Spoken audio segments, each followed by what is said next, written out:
जिजाऊंच्या पोटी जन्माला आलेला निरागस बाळ म्हणजे शिवबा. जिजाऊंच्या पोटी जन्माला आलेला निरागस बाळ म्हणजे शिवबा. इंग्रज, डच, फ्रेंच यासारख्या अत्याचारांचा गर्दन काढ म्हणजे शिवबा. इंग्रज, डच, फ्रेंच यासारख्या अत्याचारांचा गर्दन काढ म्हणजे शिवबा. एकीकडे संयमाची धाट म्हणजे शिवबा. एकीकडे संयमाची धाट म्हणजे शिवबा. आम्हा मर्द मावळ्यांना आलेली माणुसकीची जाग म्हणजे शिवबा. आम्हा मर्द मावळ्यांना आलेली माणुसकीची जाग म्हणजे शिवबा. महाराष्ट्राचं माणुसकी मोजायचं माप म्हणजे शिवबा. महाराष्ट्राचं माणुसकी मोजायचं माप म्हणजे शिवबा.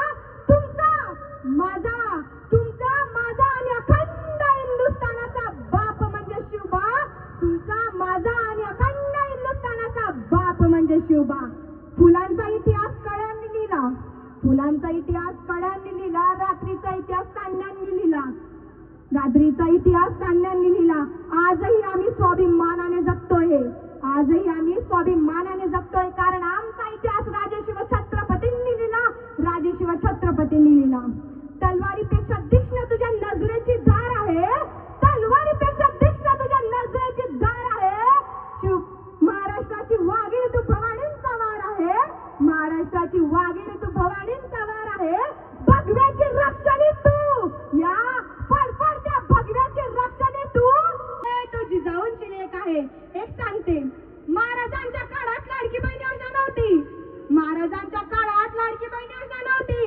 महिन्याला 1500 रुपये नाही मिळत होते. पण महाराजांच्या काळात लाडकी सुरक्षित बहीण योजना मात्र नक्कीच होती. आणि तीही माझ्या छत्रपती शिवाजी महाराजांनी चालू केली होती. तीही माझ्या छत्रपती शिवाजी महाराजांनी चालू केली होती. कपाळी चंद्रकोर असावा, कपाळी चंद्रकोर असावा, पण मनात शिव विचार रुजलेले असावे. कपाळी चंद्रकोर असावा पण मनात शिव विचार रुजलेले असावे. शिवभक्त म्हणून नक्कीच मिरा, शिवभक्त म्हणून नक्कीच मिरा, पण आचरण्यात जिजाऊंचे संस्कार असावे. पण आचरण्यात जिजाऊंचे संस्कार असावे. त्यांना माझं फक्त एकच सांगणं आहे, आभाळाला भिडणाऱ्या रायगडावर बसून कोसो दूर असलेल्या त्या दिल्लीचा तख्ता हलवायची ताकद माझ्या राजात होती. कस काय नसेल बरं मला घमंड. आणि त्या देवारातल्या देवांचं कौतुक नाही मला एवढं. त्या देवारातल्या देवांचं कौतुक नाही मला एवढं. कारण देवारातले देव सुद्धा माझ्या रायगडाच्या देवामुळे शाबूत आहेत. एक सांगते, आजच्या काळात आई म्हणते बाळाला बेटा शिवबाच व्हायचं. आई म्हणते बाळाला बेटा शिवबाच व्हायचं. पण कधी कुठे सहलीला गेलास एसटीच्या अगदी मधोमध बसायचं. मागून पुढून ठोकलं, मागून लोटलं तरी शांततेत बसायचं. आणि आई म्हणते बाळाला बेटा शिवबाच व्हायचं असतं. त्यासाठी आईने घरात जिजाऊ आणि बापाने शहाजी व्हायचं असतं.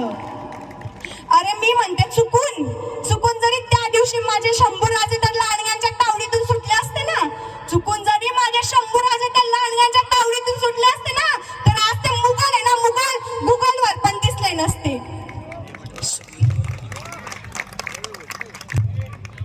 क्या बात है, जोरदार टाळ्या. खरंच शोभते. हिंदू धर्म संपायला आले होते लाभ, पण हातात तलवार घेऊन उभा होता त्यांचा बाप. पण हातात तलवार घेऊन उभा होता त्यांचा बाप. शून्यातून स्वराज्य घडवू आम्ही. शून्यातून स्वराज्य घडवू आम्ही. या जातीपातीत विभागल्या समाजाला मावळा म्हणून मिठीत घेऊ आम्ही. या जातीपातीत विभागल्या समाजाला मावळा म्हणून मिठीत घेऊ आम्ही. पण आयुष्याची खरी शिवजयंती तेव्हाच साजरी होईल. आयुष्याची खरी शिवजयंती तेव्हाच साजरी होईल जेव्हा प्रत्येक मराठी माणसामध्ये शिवबा जन्माला येतील. ना तो शिवशंकर तो कैलासपती, ना तो शिवशंकर तो कैलासपती, ना लंबोदर तो गणपती, नतमस्तक त्याच्या चरणी जेने केली स्वराज्याची निर्मिती. राजा माझा एकच होता, राजशिव छत्रपती.